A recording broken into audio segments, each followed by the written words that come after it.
जो bogus vote गिराने का उनका मंसूबा है, उसको वो हमको नाकाम करना है। इसलिए सुबह सुबह वोट करें।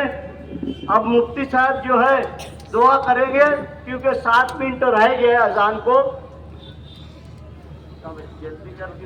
भाई वक्त बहुत कम है। मैं मुस्तफ़ा मुर्गे वाले, हुसैन मुर्गे वाले, आसिफ भाई मुर्गे वाले, ये तमाम साहिबान, अरशद पाशा, ये तमाम लोग रिक्शा छोड़कर मुफ्ती साहब का साथ देने का ऐलान ताईद और हिमायत मुर्गा कंपनी के लोगों ने दी है। मैं बबलू गोल्डन, हुसैन मुर्गे वाले, मुस्तफ़ा मुर्गे वाले, अरशद पाशा, अम्मार अशरफ, आसिफ मुर्गे वाले, ये सभी साहिबान तशरीफ लाएं।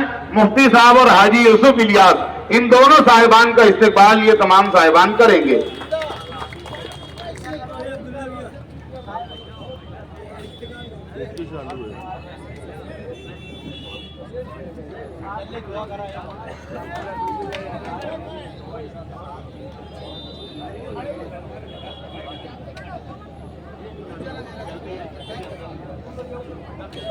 हजरात, बुध के दिन इलेक्शन है, तो याद रखो, ये मजमा देख लेना, बुध के दिन तूफान लाएगा।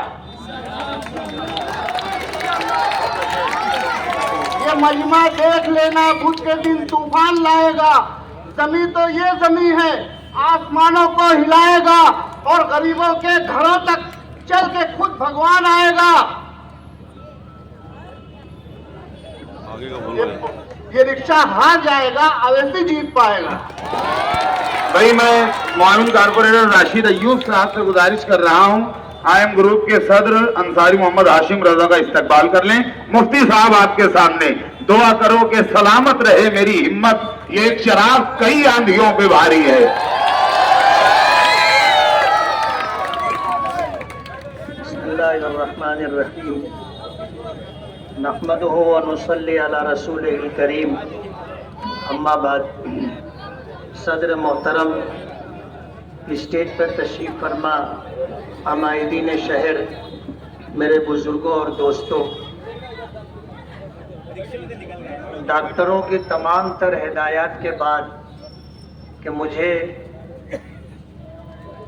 कुछ कहने में थोड़ा सा परहेज करना चाहिए, लेकिन चंद बातें मुझे कहनी है कि जिस तरह के झूठे इल्ज़ामात हमारे मुखालिफिन के स्टेजों से लगाए जा रहे हैं, जैसे अभी कल के जलसे में शेख आसिफ साहब ने ये कहा कि मुफ्ती साहब ने बम्बई में ओशीवारा कोई जगह है, वहाँ पर 179 करोड़ रुपए की ज़मीन खरीदी है। कभी कहते हैं कि खरीदी है और कभी कहते हैं कि सौदा किया है, उनको खुद ही पता नहीं। कहते हैं कि मेरे पास पेपर है, कागजात है। मैं उनसे कहना चाहता हूं कि आपके मुंह में घी शक्कर, आपके पास अगर कागजात हैं आप ले आइए, मैं आपको 50% का मालिक बना दूंगा। 179 करोड़, शायद अगर मैं उनको ये कहूं कि तुम 179 करोड़ लिख दो तो वो लिख भी नहीं पाए। अगर उनके पास कागजात हैं और उनके इस इल्ज़ाम में सच्चाई है, तो मैंने इलेक्शन का जो फॉर्म भरा है उसमें, उस फॉर्म भरने में मैंने अपनी जायदाद, अपनी प्रॉपर्टी, ये सारी चीज़ें डिक्लेयर की, और ये चीज़ उसमें नहीं है। अगर आपके पास कागजात हैं, आप इलेक्शन कमीशन में जा कर के कागजात पेश कर दो, उसे सही साबित कर दो, मेरा फॉर्म रद्द हो जाएगा और इलेक्शन वन साइड हो जाएगा। जाहिर बात है, जब उनके मध्य मुकाबिल कोई रहेगा नहीं तो फिर बचेगा क्या, वो तो चुन करके आ जाएंगे। मैं उनको मशवरा देना चाहता हूं कि स्टेज पर झूठ फसाद बोलने से बेहतर ये होगा कि आप इधर मेहनत ना करते हुए इलेक्शन कमीशन में चले जाएं। इस तरह के बेबुनियाद झूठे इल्जामात लगाए जा रहे हैं।